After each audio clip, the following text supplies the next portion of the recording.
As acclaimed scientist, Dr. Vincent Kroll stepped from the driverless taxi and assisted his female companion out onto the sidewalk. The crowd outside closed in on the police barricade. People jostled each other to get a better view and to snap pictures. Most of the gathered crowd outside the back entrance of the concert hall that night were excited, having read online about the upcoming performance.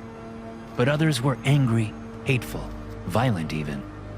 Protesters held up middle fingers at the scientist, spit on the sidewalk, and shouted obscenities.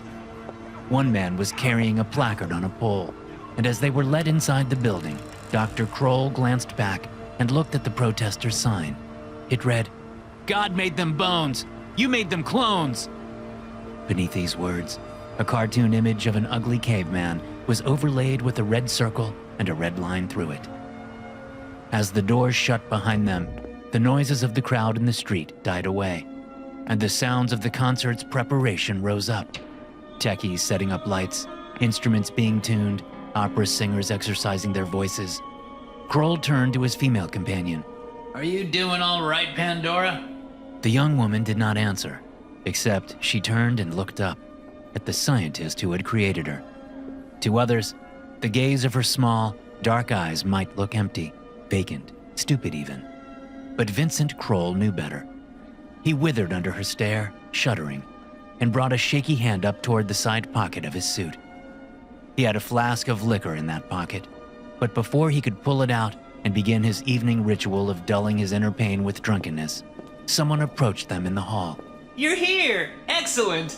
A tall man with a lavender-dyed pompadour and a matching tuxedo extended a hand to Dr. Kroll. "So very nice to see you in person after all our virtual rehearsals.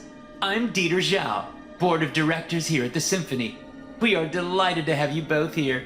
This will truly be an historic performance, and such a fine way for the arts community here to hearken in the 22nd century in style, wouldn't you say?"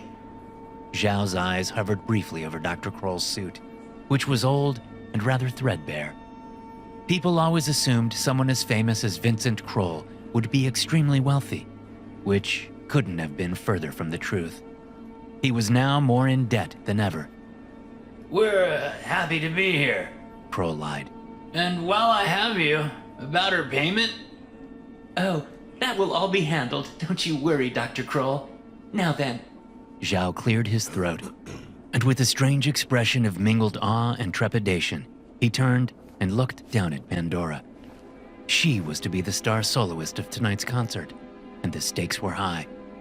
The classical music world was abuzz with anticipation, awaiting the performance of this unlikely new artist.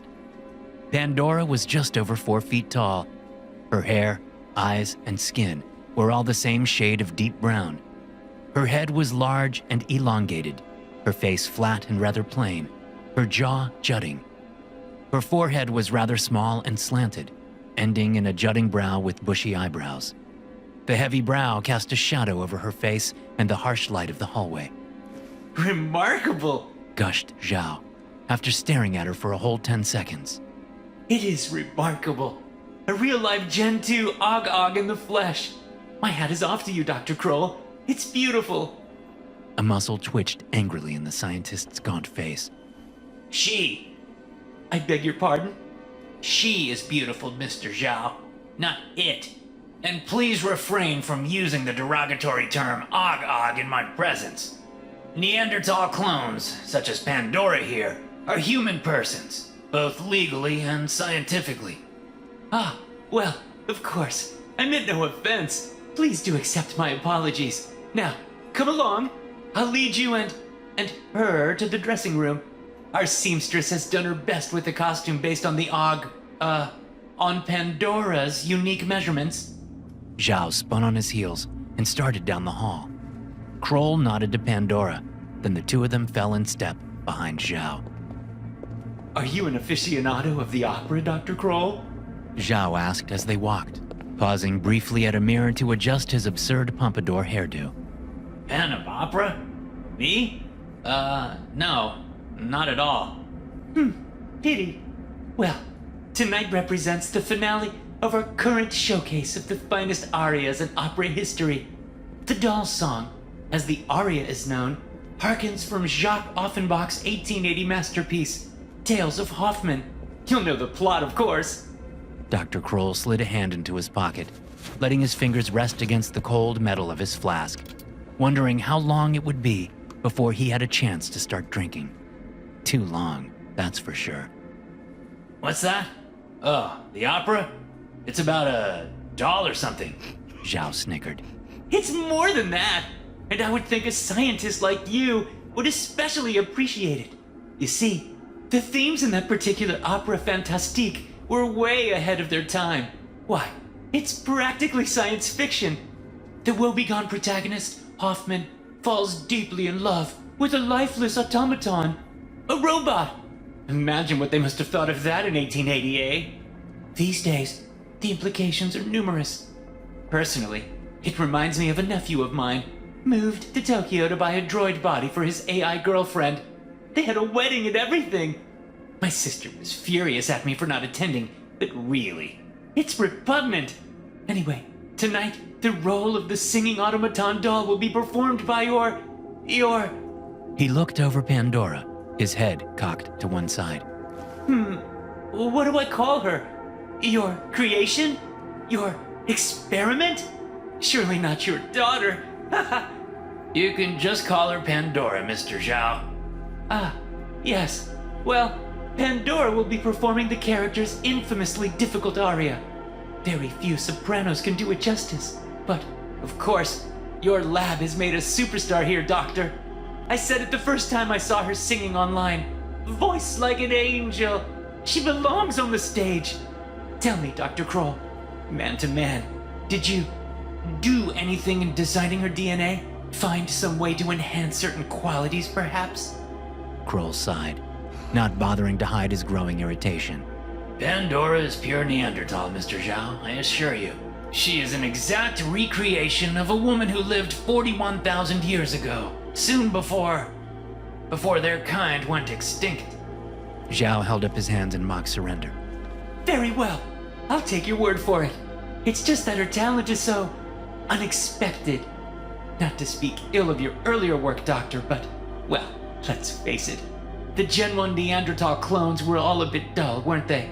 My building still has a Gen 1 Ogog for a doorman. It does add a bit of drama to the entrance, seeing him standing there in a suit and top hat. But the Ogog doesn't really do anything. More like a statue than a real person. No offense again, but like I said, these new Gen 2 models, like Pandora here, so talented. Zhao led them into a dressing room, where a pair of nervous young makeup artists approached Pandora, who looked to Dr. Kroll for instruction. When he nodded and told her to go with them, she allowed herself to be led to a chair and sat. Kroll watched his creation from across the room. Pandora's dark eyes stared out from under her heavy brow, gazing into her own reflection on the wall of mirrors, as the women began to spread creams and powders onto their stoic face, transforming the short, dark Neanderthal clone into a life-sized doll with rosy cheeks and pale, chalky skin. Half an hour later, Kroll watched from the wings backstage as Zhao himself led Pandora onto the stage. The crowd erupted in boisterous applause, rising to their feet in a standing ovation, even though she hadn't yet sung a single note. They had dressed Pandora in a frilly gown and put a giant white bow in her hair, which, proving too thick and coarse to style properly, they had left down to spill over her shoulders. She stood in the spotlight, just as they had instructed her to do so, with her arms held out to either side. Like a crucifix, Kroll thought, and he had the sudden nasty feeling that he was Pontius Pilate here. Or would it be Judas, sacrificing the dignity of his beloved Pandora for a few silver coins? But he really did need the money. Even after starting back up cloning production in his lab and releasing this new generation, Kroll was still running behind the new competitors in the Far East. Labs in Beijing, Singapore, and Seoul were even now growing hundreds of thousands of perfect Neanderthal clones. He saw a pair of those foreign models in the front row of the audience now. They were two of the only people not on their feet applauding. The clones were short, heavy-browed, identical teenage boys, dressed in suits and sitting beside a Korean woman Kroll thought he recognized from a cloning conference years ago. He had to admit, She did good work. They looked perfect. So it begins. Kroll muttered to himself as Zhao left the stage and the audience sat back in their seats, their eyes fixed hypnotically on the exotic soloist. The conductor in the pit began to paint the air with her baton, and as the woodwinds responded with twinkling notes from their instruments, Kroll reached into his pocket and finally drew out his flask. He unscrewed the cap and brought it to his lips, savoring the burn of the strong liquor in his throat as Pandora began to sing. Her voice was like silk in sunlight, each bouncing note clear and perfect, resounding around the concert hall so that every face broke into a smile and many eyes filled with tears. Hidden in the wings, Kroll chugged the liquor in the flask, welcoming the warmth flowing through his stomach and eagerly awaiting its effects on his anxious mind. Oi! Said a hushed voice to his left. Kroll flinched and looked over. A stagehand holding a clipboard under one arm was leaning toward him from the shadows. You're him, right? The scientist? Kroll rolled his eyes and stuffed the flask back into his pocket. He turned and pretended to be watching the performance. You're proper famous, whispered the stagehand, apparently not taking the hint. Why aren't you in a box seat or something? Oh, Christ, mumbled Kroll, and he went ahead and pulled out the flask for another long sip, no longer caring how he might be perceived. After he had swallowed again, he turned to the stagehand. Anyone in the dressing room right now? The stagehand blinked, eyebrows raised, then whispered. I don't know. Probably not. Why? In answer, Kroll pushed past him and walked into the hall behind the stage. Much to the scientist's dismay, the stagehand followed him. Don't you want to hear the performance? I've heard her sing it in 100 rehearsals. It's always the same. She never misses a note. She never changes it up. It's perfect from the start. Always. Kroll pushed open the door and swept into the dressing room. There was no one inside. He walked straight to a couch in the corner, shoving off a backpack and empty viola case that someone had left on the cushions. He slumped onto the couch, pulling out his flask for a third long sip. The stagehand stood in the dressing room doorway, confused, unsure of whether the scientist was breaking any rules by being back here. I take it. That's not orange juice in there? Kroll wiped his lips and grinned. He was starting to feel tipsy, thank goodness. Absinthe! Nectar of the gods. Care for a taste, young man? No, thanks. I'm, working. Then why did you follow me in here, Checking the hall, the stagehand shut the door quietly and approached the couch. I don't know, man. It's you! I'm Linus, by the way. He held out a hand, but the scientist didn't bother shaking it. I wrote a report about you and the third grade. Did you now? Groaned Kroll, sinking lower into the couch and closing his eyes. Yeah, for real. Linus pulled over a chair and sat, setting the clipboard on his lap. We had just gone on a field trip to the National Zoo.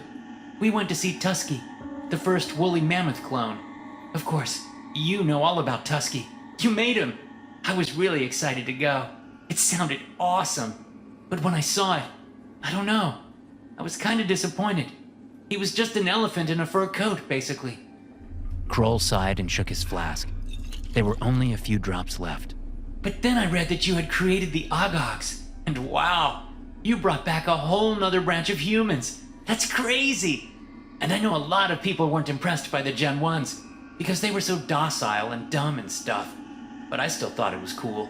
And now, with the Gen 2s? Crazy! Everyone I read about is more impressive than the last.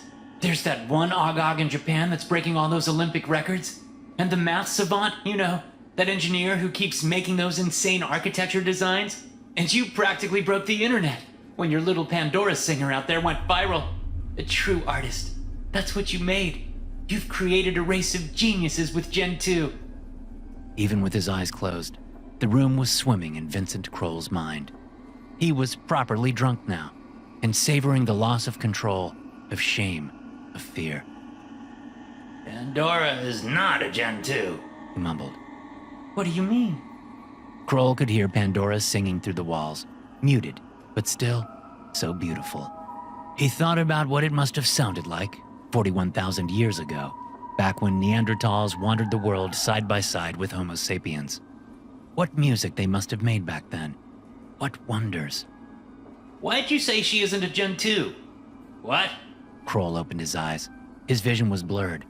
The room swirled around him. Oh, it's just... What you call Gen 1 was actually the second. So, Pandora, she's technically Gen 3. Really? I've never heard that before. But then, what happened to the actual first generation of clones you made? What indeed, Linus? What indeed? Moaned Kroll.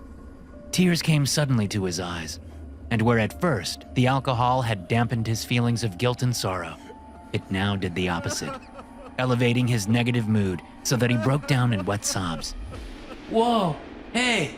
You okay, sir? Kroll looked up at the stagehand and sniffed.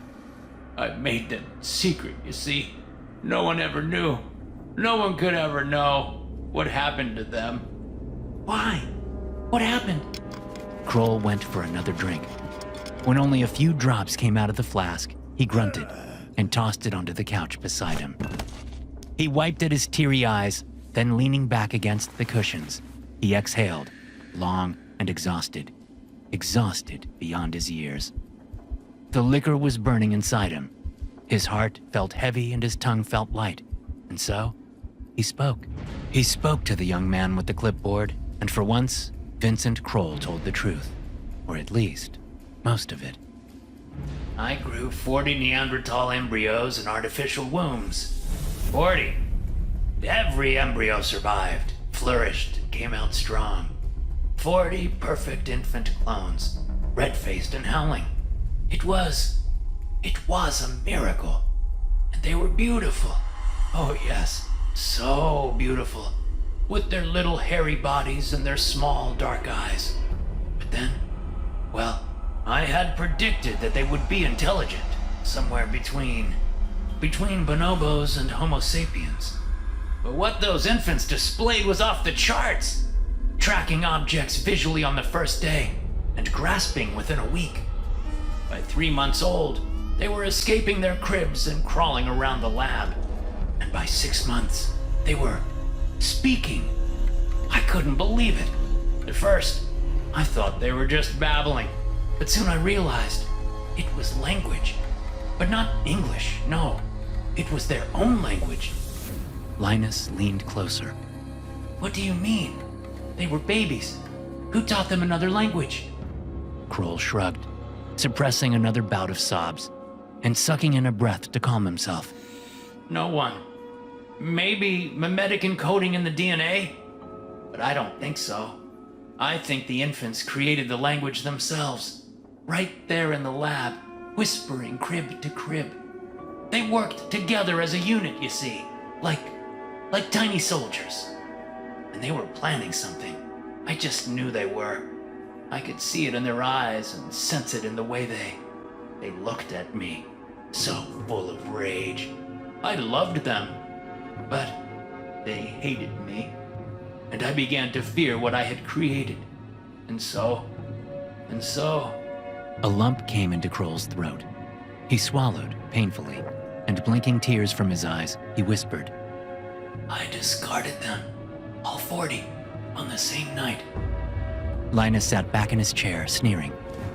Wait, you mean to say you killed 40 infants? That doesn't make any sense. Why would you do that? You weren't there, said Kroll miserably. It all has to do with the past. I'm sure of that now. For tens of thousands of years, different branches of early humans coexisted in this world. Interbred even. But then something happened. I think it was a war. A clash of cousins. I think our Homo sapien ancestors feared the Neanderthals were better, stronger, and so they committed genocide against them. Whoa! Well, that's quite the claim, sir. They knew, Kroll continued, his voice a gravelly whisper. Somehow, they knew. Those little children in my lab. He let his eyelids droop, let the playful music from the concert hall mingle in his head, with the horrible memory of their screaming voices as those little ones died, vomiting blood from their poisoned food, their eyes blazing in their flat little skulls. God made them bones. I made them clones. I resurrected our oldest enemies. That's what I did. And I was their first contact with the modern world. It was a chance to start new relations anew. But me being me, I put the whole world at risk. That's what I did. And for what? Linus crossed his arms and leaned back in the chair. Yeah, I don't know, sir. If you were really that scared of the clones, why'd you go and make the next generation? This all sounds like a bunch of bullshit. Like a bad joke. I'm the bad joke. Kroll sat up on the couch, swooning and holding his head in his hands. I had financial investors to satisfy. Debts. So many debts. So I grew another batch. But I was careful that time. I polluted their genetics. I handicapped them. Took away their will, their intelligence. I made them dull and docile. Less than. I made what you call Gen 1 dolls. Okay, but then what about that voice we can hear now? What about that girl out on the stage?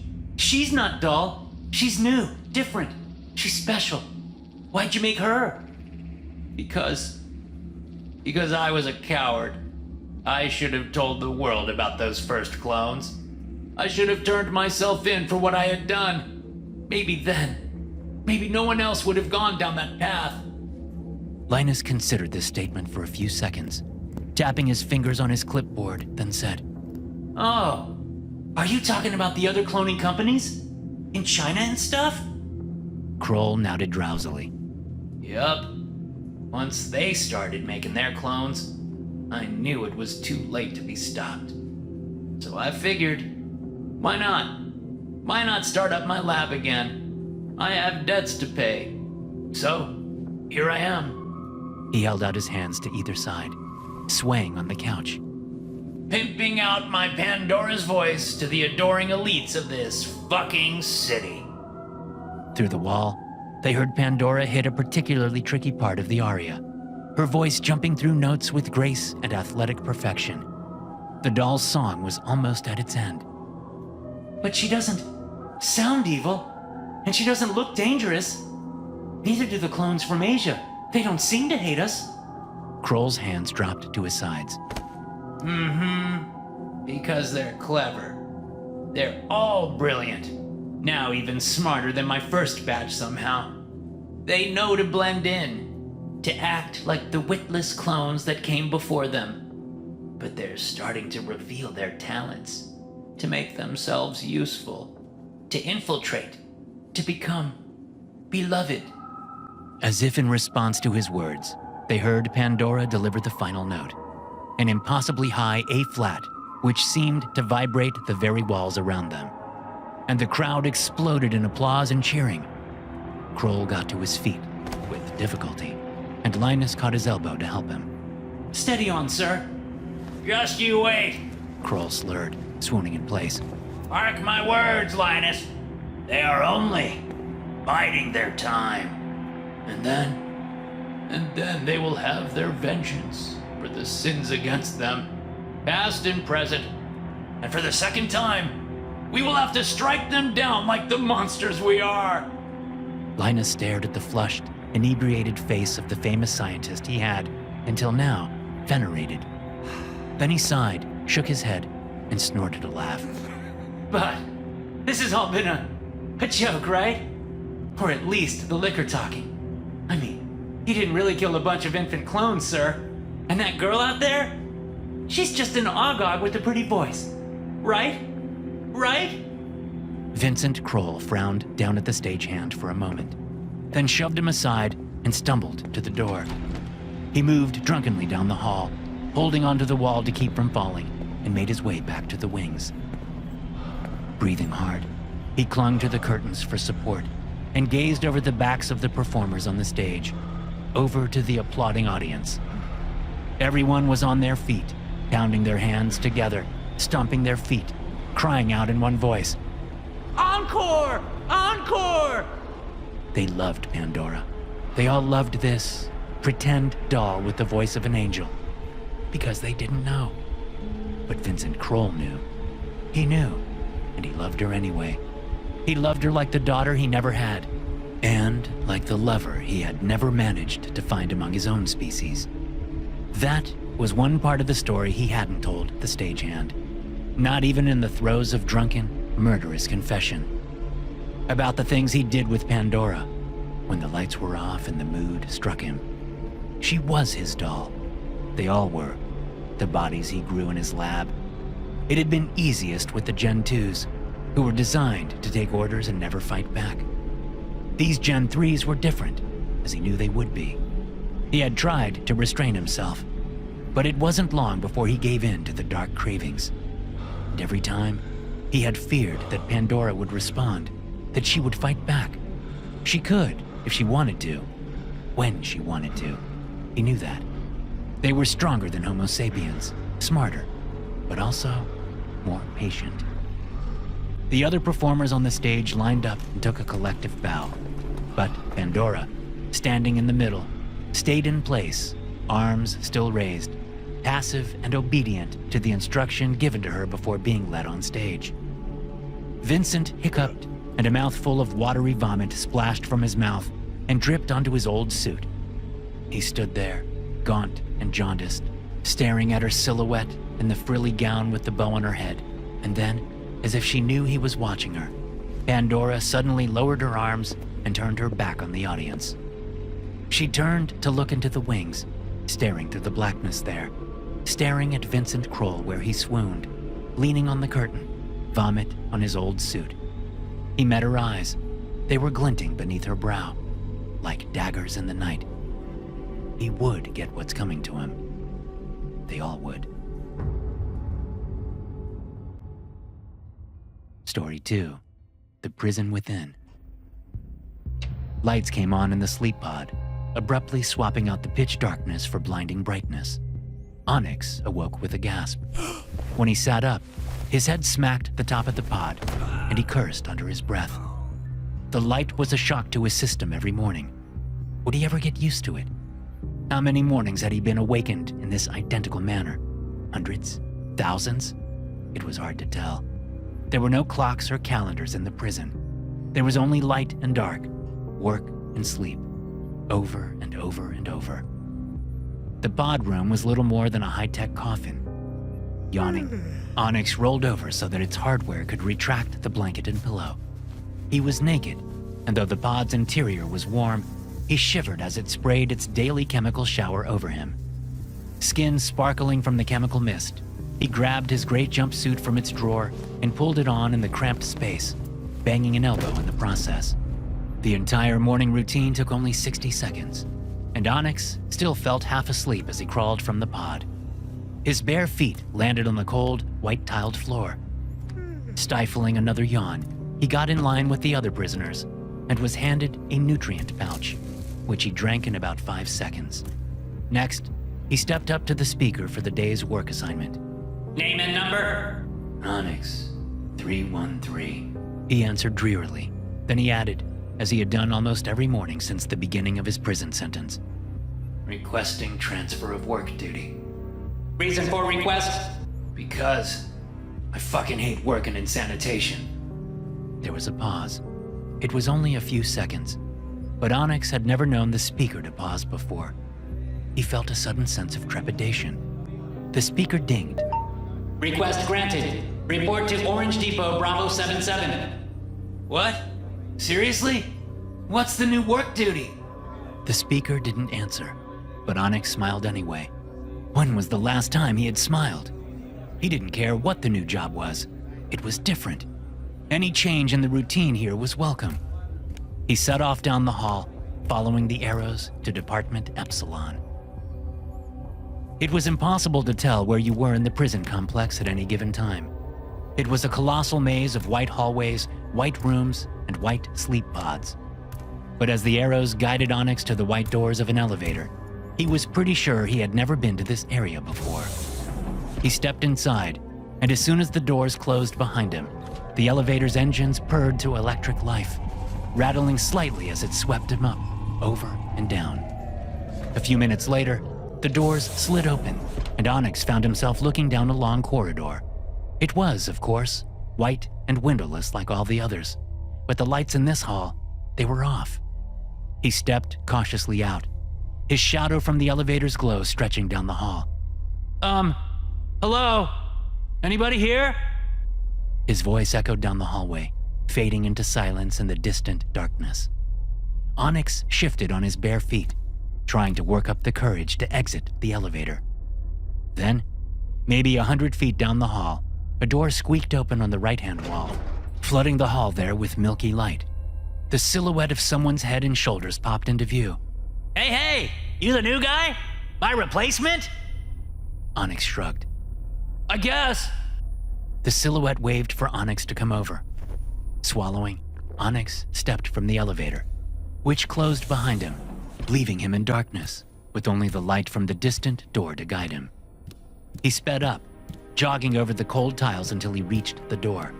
The man inside held it open for him. How's it going, champ? I'm Bhakti 874. Hey, I'm Onyx. Onyx 313. Good to meet you. Bhakti turned and tossed himself into a spinning office chair next to a rickety table.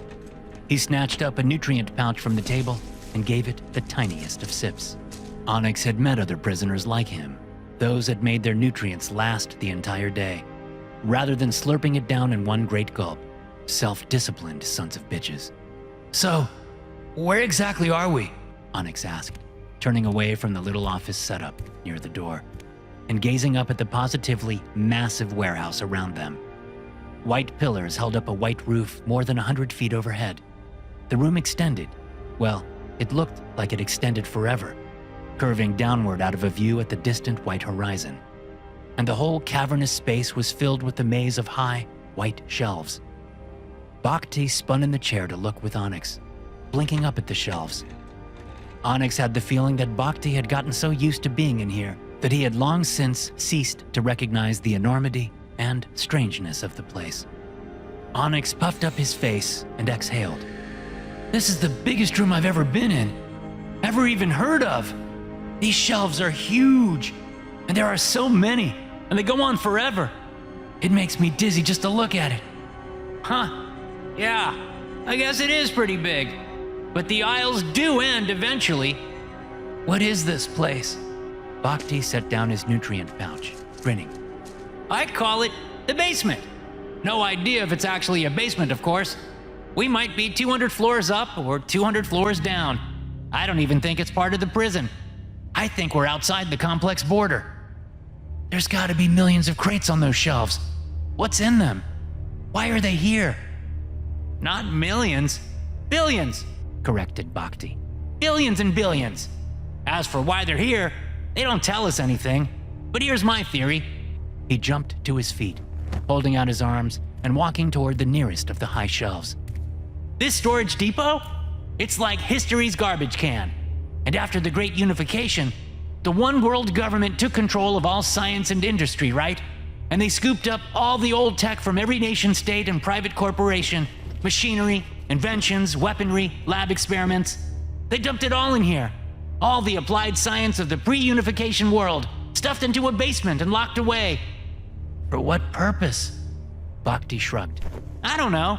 Probably easier than doing the paperwork to have it all destroyed. Bureaucrats love to sweep things under the rug and make it someone else's problem down the line. So what's our job here? Do we have to catalog all of this? Nah, the bot crews handle that. It's all been organized for centuries. We just double-check the manifests, making sure everything's where it's supposed to be.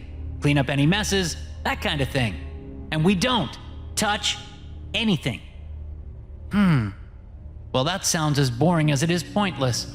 Bhakti laughed. Yeah, I think that's the idea. Still, it ain't a bad gig if you enjoy your own company. What was your work duty before this, Onyx? Sanitation. Oof, shitty gig. Yes, it was. Walking back to his little open office, Bhakti grabbed a screen pad off the table and tossed it to Onyx. Onyx caught the pad and looked down at its digital display. There were columns of listed numbers, displayed to reflect the many aisles of shelves and the items they held.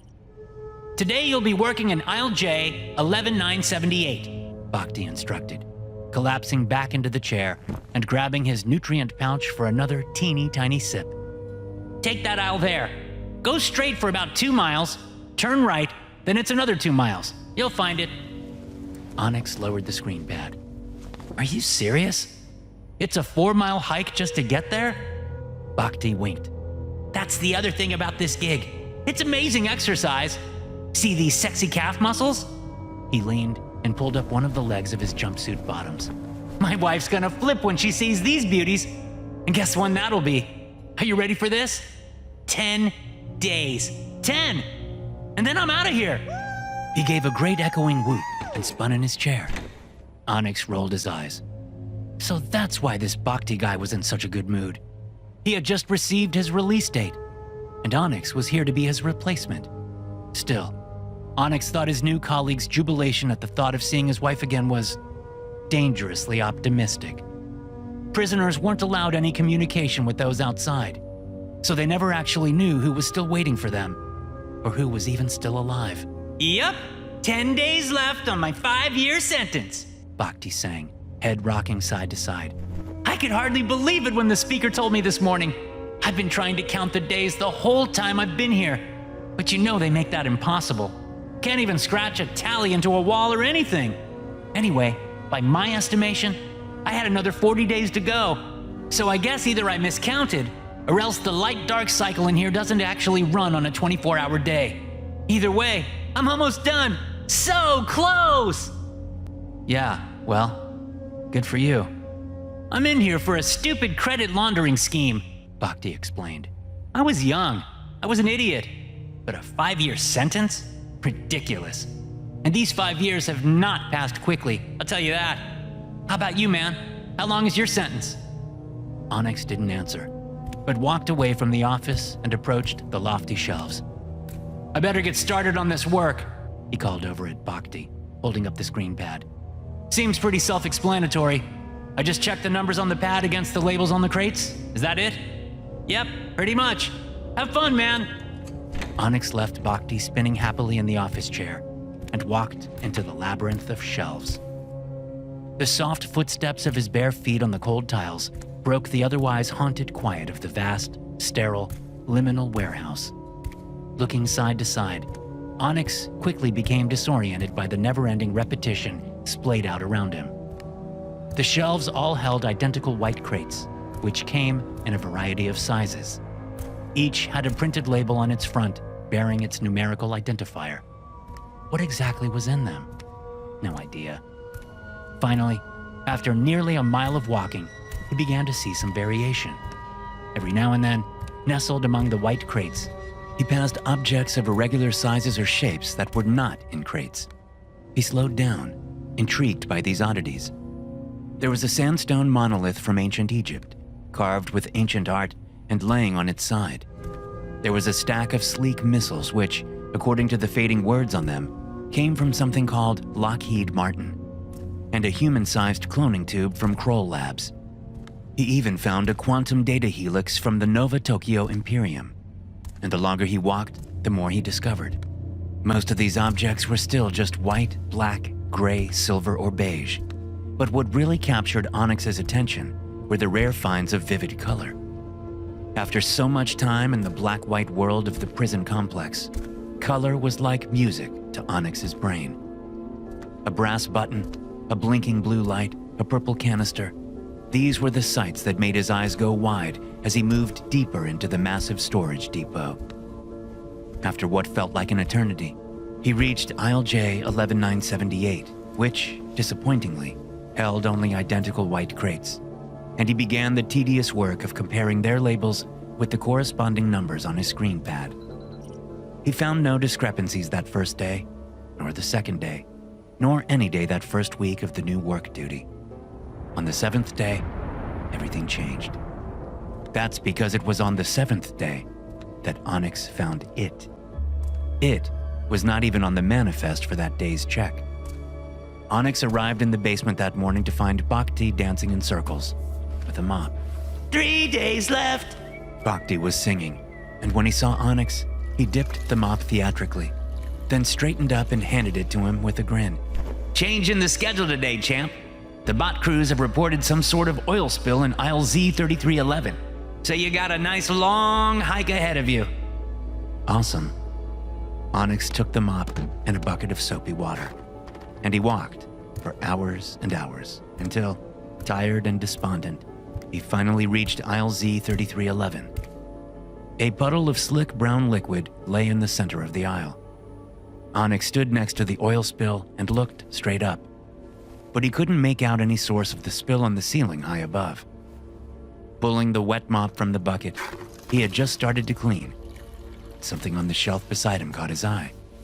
There, in the shadow of stacked white crates, sat a small, metal, sage-green box. Onyx stared at it for a few seconds, then dropped his mop and approached the object on the shelf. What are you then? The green box was a cubic foot large, dusty, with rust at the corners, and plain except for two features: a tiny panel of blinking lights on the top, and a set of glass tubes sticking out of one side. On the shelf beside it, dusty and unassuming, lay a plastic binder the same sage-green color as the box. Onyx leaned closer. The label on the front of the box showed only its numerical identification. He looked over at the binder instead, and feeling a sense of nervous excitement, he picked it up. The binder was crinkled and deformed with age, but he could still make out the words Third Eye Technologies Ltd. In the center of the cover, and below it, in smaller print, the Chamber of Pure Self-Reflection. These strange words piqued Onyx's interest in a way nothing else had since his trial. Glancing around to make sure Bhakti hadn't followed him, and that none of the hovering bots that occasionally zipped around the basement were present, Onyx backed away from the puddle of oil, lowered himself onto the floor, and leaning his back against the bottom shelf, he opened the green binder. The many pages inside were all held in clear plastic sleeves, but even so, the paper had grown yellow and parched over time, and as he turned them, one by one, they wrinkled and cracked within the sleeves. Onyx sat, under the glare of the white lights, reading the bizarre history of the green box, and what it contained. He had just finished reading when the lights in the warehouse went off. Left in pitch darkness, Onyx had no other choice but to curl up on the tiled floor, and eventually, he fell asleep. When the lights awoke him the next morning, he rolled over automatically, awaiting his blanket and pillow to be retracted and the chemical shower to fill his sleep pod. When these things failed to happen, he opened one eye, then the other, and blinked up at the shelves around him. Oh, yeah. He said with a yawn, sitting up on the cold tiles. What was he supposed to do now? He had no idea what happened to prisoners who didn't return to the sleep pods before the lights went out. He had never heard of it happening before. He stood, stretched, and let his gaze wander down to the oil he still hadn't cleaned, then up to the shelf and the green box. Onyx stared at it, and as his waking mind recalled what he had read last night in the binder, he felt a chill go through his whole body. Could it really be true? Could that actually be what this box contains? Yes, Onyx knew it somehow. It was true, and it was too horrible to imagine. He had to act. A wave of adrenaline hit him, banishing all drowsiness from his mind. Onyx picked up the ancient binder, and cradling it against his chest, he began to run down the aisle, white crates whisking by his vision left and right, making his long way back to the office. Onyx? Where the hell have you been, man? Bhakti, Onyx panted, sliding to a stop beside the table. I found... Oh, shit. Were you still back there when the lights went out last night? That sucks. But don't worry, it's happened to me before. Just tell the speaker tonight and you shouldn't get into any trouble. Listen, I need to tell you. Onyx swooned in place, clinging to the binder. Bhakti hopped up from his chair and helped lower Onyx onto it.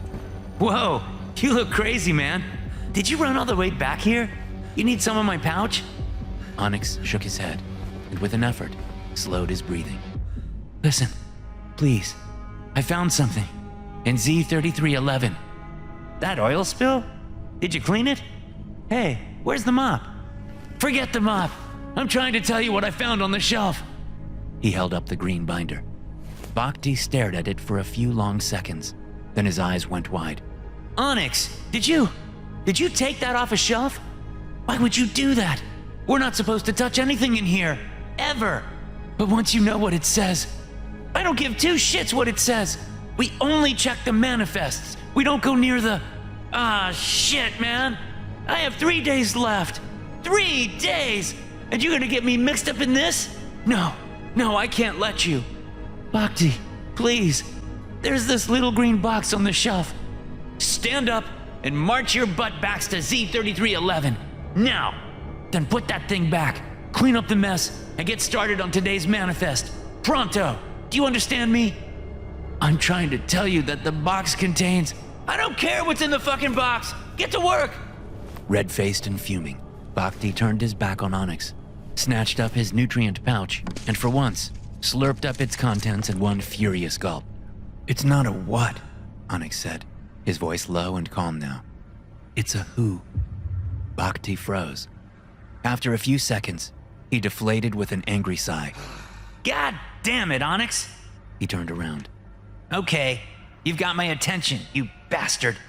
I'll give you 1 minute. So, what do you mean it's a who? There's a person in a little green box? Don't tell me it's one of those old experiments to try and upload human consciousness into a computer, because that shit never worked. Onyx shook his head. This isn't like that. This is much worse. He laid the binder on his lap, and Bhakti knelt beside the chair to look at it with him. What you have to understand, the box, it's really old. Not just pre-unification. It comes before the Great Freeze, before the massacre of the Ogogs, even before the Revdemics. And here, look. See this company name on the cover? Third Eye Tech Limited. They're the ones who built the box. It was a prototype, an experiment. This binder contains information about that project. But things didn't go the way they planned. Carefully shifting the binder onto its back, Onyx opened it to the last page. And back here, there's an appendix that was added later. This explains where the box has been all this time. See these dates? It says here that 2 weeks after the experiment was begun, Third Eye Tech went bankrupt. Their whole inventory was scooped up by another company, something called WaveCorp, which was later absorbed into something called the Descartes Science Group. And that was then taken over by the Nova Tokyo Imperium, whose storage was all amalgamated into the Unifiedum's science division after unification. Are you following? Bhakti shrugged. The box is really old. It's been moved from warehouse to warehouse before ending up here. That about it? Yes. But what's incredible is that for the whole time, bot crews have continued to service the box, replacing its hydrogen batteries when needed, and making sure its supply of glucose, vitamins, and tissue-preserving chemicals are up to date. I've checked. It's never been turned off. It's never stopped working. It's doing the same thing today as it was when the project began. But what is the project? Asked Bhakti. He was getting antsy, and kept glancing around the room as if someone might catch them at any moment.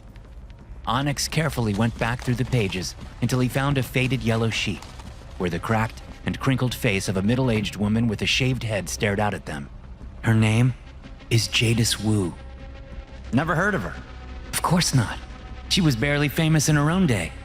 Jadis was a spiritualist weirdo, one of a bunch who became popular back in the 2450s. She was a meditation guru and a bit of a performance artist. But she got sick. She was dying. And then Third Eye Tech approached her to be the subject of one of their experiments. What did they want to do to her? Examine her brain while she meditated, Onyx explained, turning to the next page to reveal a diagram of a human nervous system that was printed there. Just her brain. Bhakti's upper lip wrinkled in disgust. They asked this woman if they could remove her brain while she was still alive? Nasty! And she actually said yes? She did more than say yes. She added a new dimension to the project. I think Jadis Wu saw it as her final artistic performance, her magnum opus. She allowed the scientists to open up her skull, attach her brainstem to a life-sustaining machine, then remove her brain and her eyes. still connected by the optic nerves. They placed the organs into a sealed container, and, according to Jadis's wishes, they lit up the inside of the box, and then they lined the whole thing with mirrors. Mirrors? Why? Onyx carefully closed the binder, then tapped the line of the words on the bottom of the front cover. The Chamber of Pure Self-Reflection. That's what she called it. The project was designed to last 30 days. The idea was for Jadis's mind to stay aware and attentive for that whole time, day and night, so that she might meditate and look upon the reflection of her own brain. It's a closed loop, get it? The mind, gazing upon the mind, that's gazing upon the mind. No other sensations, no other distractions, pure self-reflection. Bhakti clapped a hand over his mouth. Fuck, that's extreme. Yeah, and then, when the 30 days were up, they would turn off the box, and Jadis Wu could slip peacefully into death. Bhakti nodded, considering all of this. Okay, it sounds like a weird experiment, but didn't you say Third Eye Tech went bankrupt 2 weeks into the project? Yup. So then, Onyx squeezed the binder in his hands, breathing in through his nose, out through his mouth. Yeah, Bhakti, now you get it. The project never ended, which means the conscious mind of Jadis Wu has been kept perpetually alive and awake every minute of every day for over 3,000 years in that green box. Bhakti went so pale that he almost blended into the white walls around them. Holy shit! And that whole time, she's just been a pair of eyes staring at her own, holy shit! Onyx closed his eyes. He was relieved that Bhakti understood it so quickly, and seemed as freaked out as he felt. You know what we have to do now, right? We have to honor her last wish. We have to turn off the box. He opened his eyes and looked over at Bhakti, who stared back in abject horror. We can't do that. We can't go near it. We don't have another choice, said Onyx. What she's going through, it's torture, Bhakti. Torture without end. And I've thought it through. If we report it to the speaker, they'll know I read the binder, so we'll be in trouble anyway. And I don't think the software that runs this prison will give a shit about what's going on in that box. And even if, decades down the line, a human supervisor ever sees the report, who's to say they'll do anything about it either? It's been gathering dust for 3 millennia. No one has ever done anything about it, but we can. What we? Bhakti shouted, more flustered than Onyx had ever seen him. There's no we. This is your mess, 313. It's... fuck! I'm supposed to be your supervisor right now. Whatever you do reflects back on me. And I've got 3 days. 3 fucking days until I taste freedom. You are not going to fuck that up for me, man. Do you understand? You cannot go near that box again. The chair squeaked as Onyx got to his feet. I don't want to get you in trouble, Bhakti. Fuck you, man. You know how much time they'll add to our sentences if they find out? Years. I can't be here anymore. I can't. He broke down in tears, chest heaving.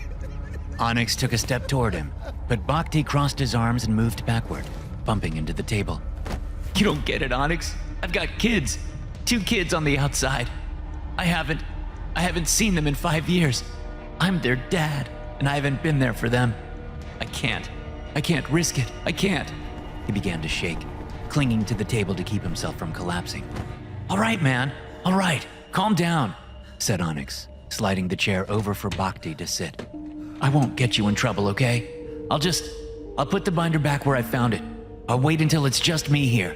I'll wait until you're out, I promise, okay? You good? Bhakti wiped his eyes and sniffed. You still shouldn't do it, man. You'll get in trouble. It's not worth it. Onyx chuckled dryly. Tell that to Jadis Wu. Bhakti blinked up at him, and the smile that Onyx was used to seeing on his face returned. You're a good guy, Onyx. Onyx sighed. You have no idea. Tucking the binder under one arm and the screen pad under the other, he set off down the aisles. It would be a long walk back to Z3311, then a long day of cleaning and checking the manifest, and Onyx's stomach was already growling. He hadn't gotten his nutrients that morning. The next 2 days were some of the hardest in Onyx's life. When the lights were on, He was walking and working and reading the numbers on the screen pad until his eyes ached and his mind went numb. And when the lights were off and he lay curled in his sleep pod, he dreamed about the shelves and about the white crates and the green box and a slippery brain with two dangling eyes suspended in a field of mirrors, reflected over and over and over into infinity. On the morning of the third day, Onyx rose, pulled on his jumpsuit, and crawled out of the pod. He drank his nutrient pouch, headed to the elevator, and made his way to Epsilon Depot Bravo 77. Bhakti wasn't inside when Onyx entered the basement. Maybe they had already shipped him home. Onyx didn't know. But he had wanted to say goodbye to the man. Friendships weren't encouraged among the prisoners. But Onyx liked Bhakti, despite his cheeriness and his freak out over the rules. Onyx didn't bother to check the screen pad. He walked right past the table and headed into the aisles, making his way all the way over to Z3311. It was easy to find the spot. The oil had been cleaned, but a light brown stain remained on the white tiles. Onyx walked until he stood in the center of the stain. Then he turned and looked at the shelf. The green box and the green binder, they were gone. Onyx gasped. Then he turned and ran back through the aisles. Bhakti was waiting for him by the table, smiling when he returned. Onyx, you're back just in time. I was hoping to see you before I go. I made it, man. I'm done. As soon as I get on that elevator, I am out of here. The box, Onyx panted. It's not there. Bhakti nodded. Yeah, about that. I figured it out. What to do about it. What do you mean? What did you do, Bhakti? Hey, relax, champ. Don't worry. You won't get in trouble. I just reported to the speaker that the object was getting rusty because it was near the oil leak and requested that it be transferred. Transferred? What? To where? Bhakti shrugged, then waved a hand at the maze of shelves. I don't know. Somewhere else. You'll never find it, Onyx, so you might as well put it out of your head. Move on, man. It doesn't matter. Onyx's mouth fell open. Why would you? Does it matter? Of course it matters. She matters. Bhakti's smile faded. Look, I did you a favor. You would have gotten years added onto your sentence. Maybe decades if I hadn't. No, I fucking wouldn't! Onyx screamed, slamming a fist into the table so that the screen pad there bounced several inches. They can't add any more years to my sentence, Bhakti, because I'm never getting out of here. You got that? Never. I have a life sentence. Bhakti stared at him. Oh shit, man. I didn't know. There's a lot you don't know. There's a lot you don't fucking know. You got a family, right, Bhakti? Well, I do too. Once, before I snapped, before I fucking lost it, and I just, fuck. I don't get it. I deserve to be here, to be locked up, caged in, tortured by the tedium of every fucking second in this cold, white hell of a prison. I deserve my fate, all of it. But Jadis Wu? He raised a hand and pointed one finger at the high shelves. She doesn't. Bhakti looked at the floor, hands at his sides, one foot tapping nervously on the tiles. I don't know what to say, Onyx. He started walking toward the door and patted Onyx awkwardly on the shoulder as he passed him. Just good luck, I guess. And yeah. And so, Bhakti left the basement, closing the door behind him, leaving Onyx alone in the cavernous warehouse. Onyx 313 never requested another transfer of work duty. Every day, for the rest of his life, he went to the basement, he picked up the screen pad, and he walked up and down the aisles, checking the manifests for mistakes that were never there, and always searching the shelves with his eyes, searching for the green box. It gave his life a purpose, that search. He had to find it.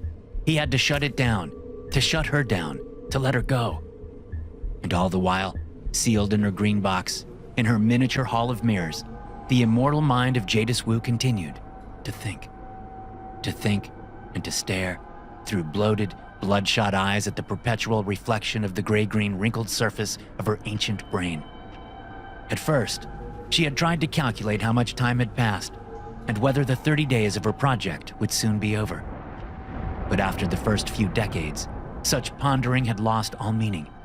She merely existed, observing thoughts that came and went, as random as quantum bubbles in her mind, reviewing old memories, and in doing so, rewriting the events of her life until they inflated and evolved and branched into a psychedelic dream of nonsense narratives, forgotten colors, and new worlds imagined into being, all within 70 cubic inches of slick, wet brain tissue.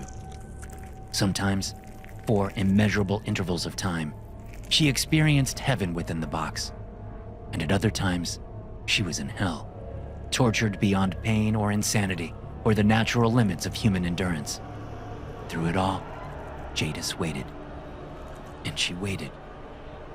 And she waited. Story 3, Rapture.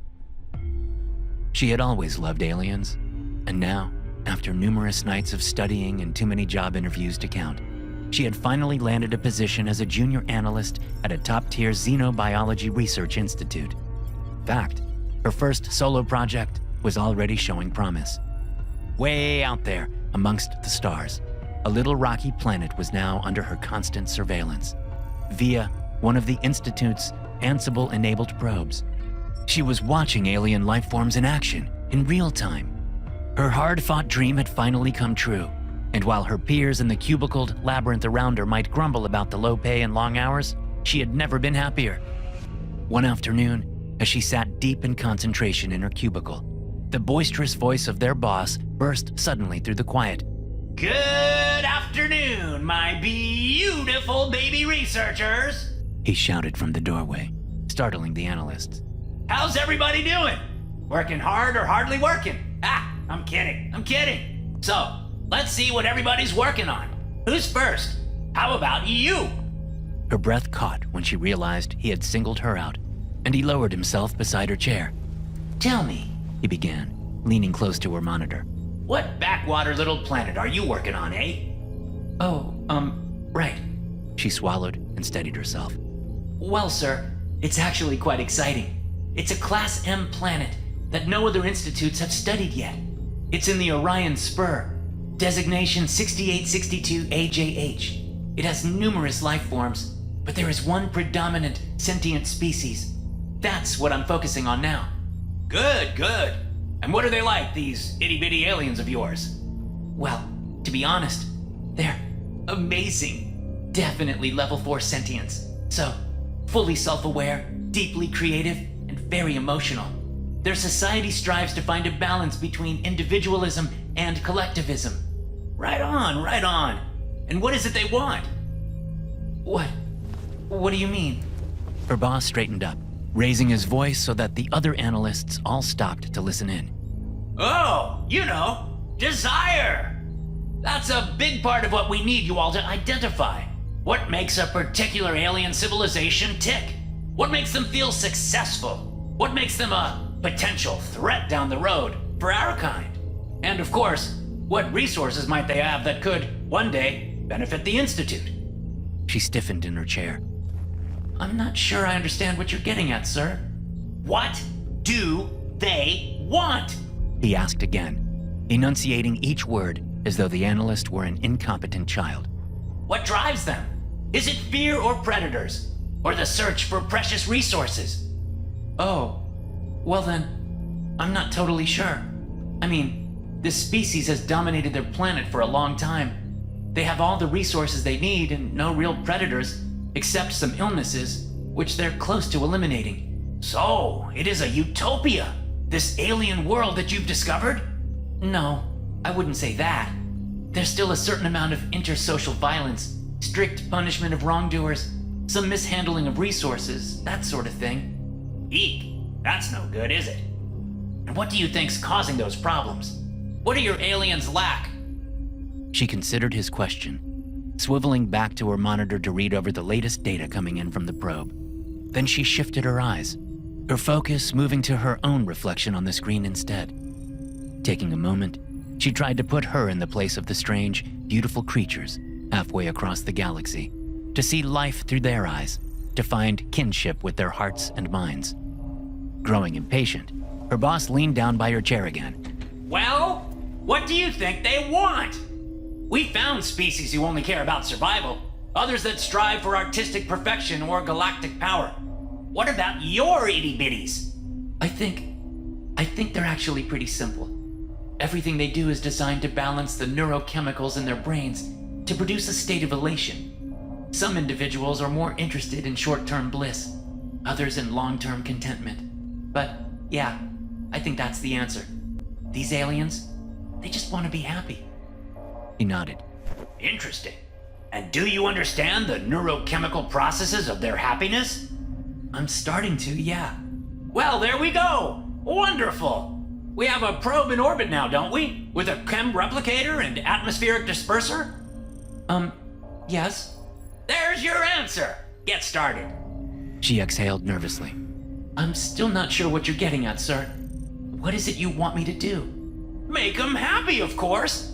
Program our probe to disperse the proper chemical compounds throughout the atmosphere until it reaches every individual and alters their brain chemistry. Oh, I guess we could try that. Eventually. But I'm still in the early stages of my research. There's so much to be discovered. Bah! He twisted her chair to make her face the monitor again. You're new here, right? You're cautious. I get that. But remember, I've got a whole lot of other candidates that want this job. So, show me why you belong here. Show me that you can be bold. She took a deep breath, looking over her screen at the incoming facts and figures.